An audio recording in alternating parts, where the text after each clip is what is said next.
வணக்கம். திருவொற்றியூர் மண்டலத்தில் 77வது குடியரசு தின விழா கோலாகலமாக நடைபெற்றது. பெருநகர சென்னை மாநகராட்சி முதல் மண்டலத்தில் நடைபெற்ற குடியரசு தின விழாவில் மண்டல குழு தலைவர் திமு தனியரசு தேசிய கொடியை ஏற்றி வைத்து மரியாதை செலுத்தினார். தொடர்ந்து மாநகராட்சி ஊழியர்கள் மற்றும் தூய்மை பணியாளர்களுக்கு இனிப்புகள் வழங்கப்பட்டன.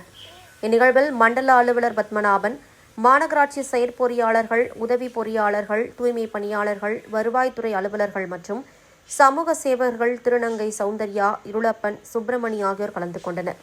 மேலும் 9வது வார்டு கவுன்சிலர் உமா, 14வது வார்டு கவுன்சிலர் பானுமதி சந்தர் உள்ளிட்ட நகராட்சி அதிகாரிகளும் விழாவில் பங்கேற்றனர். விழாவின் ஒரு பகுதியாக மகாத்மா காந்தியின் திருவுருவ படத்திற்கு மலர் தூவி மரியாதை செலுத்தப்பட்டது. இதனைத் தொடர்ந்து பேசிய மண்டல குழு தலைவர் திமு தனியரசு 77வது குடியரசு தினத்தின் முக்கியத்துவத்தை விளக்கி சிறப்புரையாற்றினார். மேலும் காந்தியின் 100 நாள் வேலை திட்டத்தில் ஒன்றிய அரசு மேற்கொண்டுள்ள மாற்றங்கள் குறித்தும் அவர் எடுத்துரைத்தார். காந்தி தான் ஒரு மாபெரும் தலைவர். இந்திய திருநாட்டிற்கு பெரும் தலைவர் காந்தி தான். அந்த காந்தி பெயரே மாத்திட்டு ராம்ஜி. அவர் ராம்ஜின்றது யாரு? சுதந்திர போராட்டத்திற்கு போராடினாரா?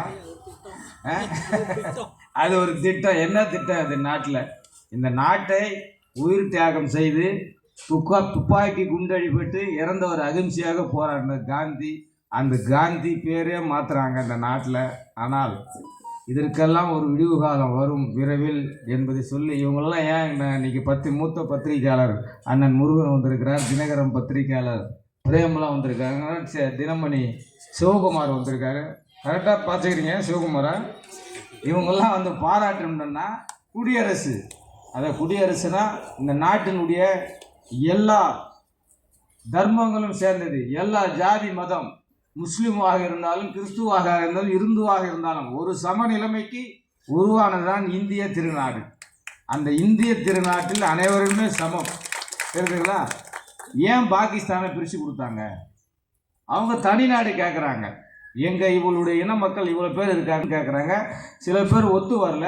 ஆனால் அவர்கள் கொடுத்தா நன்றாக இருப்பார்கள் என்று காந்தி தான் ஆலோசனை போய் நேரில் சொல்லி அந்த பிரித்து கொடுக்குறாங்க. அந்த நாடை ஒரு மரியாதை கொடுக்குறாங்க.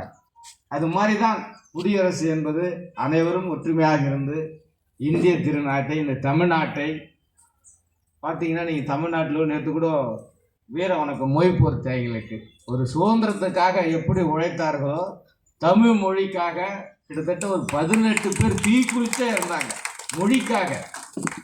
அதெல்லாம் வரலாறு. இந்த வரலாறுலாம் மறைக்கப்படுகிறது ஒன்றிய அரசாங்கத்தால்.